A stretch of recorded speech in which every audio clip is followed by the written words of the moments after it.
1 Timóteo 5. Não repreenda asperamente ao homem idoso, mas exorte-o como se ele fosse seu pai. Trate os jovens como irmãos, as mulheres idosas como mães e as moças como irmãs, com toda a pureza. Trate adequadamente as viúvas que são realmente necessitadas. Mas se uma viúva tem filhos ou netos, que estes aprendam primeiramente a colocar a sua religião em prática, cuidando de sua própria família e retribuindo o bem recebido de seus pais e avós, pois isso agrada a Deus. A viúva realmente necessitada e desamparada põe sua esperança em Deus e persiste dia e noite em oração e em súplica. Mas a que vive para os prazeres, ainda que esteja viva, está morta. Ordene estas coisas para que sejam irrepreensíveis. Se alguém não cuida de seus parentes, e especialmente dos da sua própria família, negou a fé e é pior que um descrente. Nenhuma mulher deve ser inscrita na lista de viúvas, a não ser que tenha mais de 60 anos de idade, tenha sido fiel a seu marido e seja bem conhecida por suas boas obras, tais como criar filhos, ser hospitaleira, lavar os pés dos santos, socorrer os atribulados e dedicar-se a todo tipo de boa obra. Não inclua nessa lista as viúvas mais jovens, pois quando os seus desejos sensuais superam a sua dedicação a Cristo, querem se casar. Assim, elas trazem condenação sobre si por haverem rompido seu primeiro compromisso. Além disso, aprendem a ficar ociosas, andando de casa em casa, e não se tornam apenas ociosas, mas também fofoqueiras e indiscretas, falando coisas que não devem. Portanto, aconselho que as viúvas mais jovens se casem, tenham filhos, administrem suas casas e não deem ao inimigo nenhum motivo para a maledicência. Algumas, na verdade, já se desviaram para seguir a Satanás. Se alguma mulher crente tem viúvas em sua família, deve ajudá-las. Não seja a igreja sobrecarregada com elas, a fim de que as viúvas realmente necessitadas sejam auxiliadas.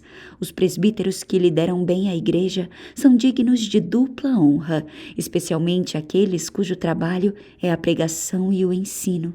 Pois a Escritura diz: não amordace o boi enquanto está debulhando o cereal, e o trabalhador merece o seu salário. Não aceite acusação contra um presbítero se não for apoiada por 2 ou 3 testemunhas. Os que pecarem deverão ser repreendidos em público, para que os demais também temam. Eu o exorto solenemente diante de Deus, de Cristo Jesus e dos anjos eleitos, a que procure observar essas instruções sem parcialidade e não faça nada por favoritismo. Não se precipite em impor as mãos sobre ninguém e não participe dos pecados dos outros. Conserve-se puro. Não continue a beber somente água. Tome também um pouco de vinho por causa do seu estômago e das suas frequentes calamidades, Timóteo. Os pecados de alguns são evidentes, mesmo antes de serem submetidos a julgamento, enquanto que os pecados de outros se manifestam posteriormente. Da mesma forma, as boas obras são evidentes, e as que não o são não podem permanecer ocultas. 1 Timóteo 6. Todos que estão sob o jugo da escravidão devem considerar seus senhores como dignos de todo o respeito, para que o nome de Deus e o nosso ensino não sejam blasfemados. Os que têm senhores crentes não devem ter por eles menos respeito, pelo fato de serem irmãos. Pelo contrário, devem servi-los ainda melhor, porque os que se beneficiam do seu serviço são fiéis e amados. Ensine e recomende essas coisas.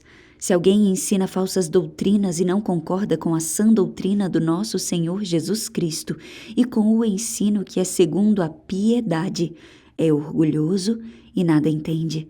Esse tal mostra um interesse doentio por controvérsias e contendas acerca de palavras, que resultam em inveja, brigas, difamações, suspeitas malignas e atritos constantes entre pessoas que têm a mente corrompida e que são privados da verdade, os quais pensam que a piedade é fonte de lucro.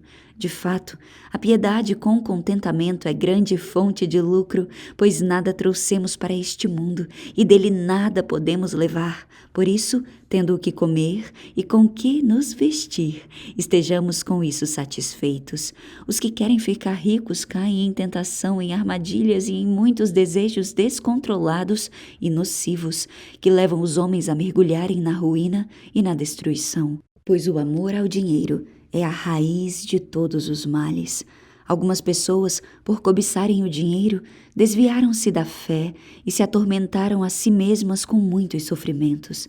Você, porém, homem de Deus, fuja de tudo isso e busque a justiça, a piedade, a fé, o amor, a perseverança e a mansidão. Combata o bom combate da fé. Tome posse da vida eterna para a qual você foi chamado e fez a boa confissão na presença de muitas testemunhas, diante de Deus, a que tudo dá vida, e de Cristo Jesus, que diante de Pôncio Pilatos fez a boa confissão. Eu lhe recomendo. Guarde este mandamento imaculado e irrepreensível até a manifestação do nosso Senhor Jesus Cristo, o qual Deus fará se cumprir no seu devido tempo. Ele é bendito e único soberano, o Rei dos reis e Senhor dos senhores, o único que é imortal e habita em luz inacessível, a quem ninguém viu, nem pode ver. A ele sejam honra e glória, poder para sempre. Amém. Ordene aos que são ricos no presente mundo que não sejam arrogantes, nem ponham sua esperança na incerteza da riqueza, mas em Deus, que de tudo nos provê ricamente para nossa satisfação.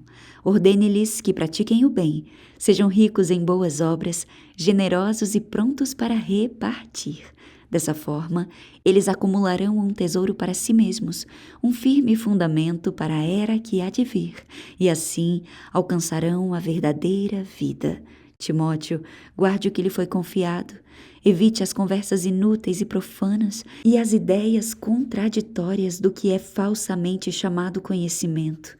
Professando-o, alguns desviaram-se da fé. A graça seja com vocês.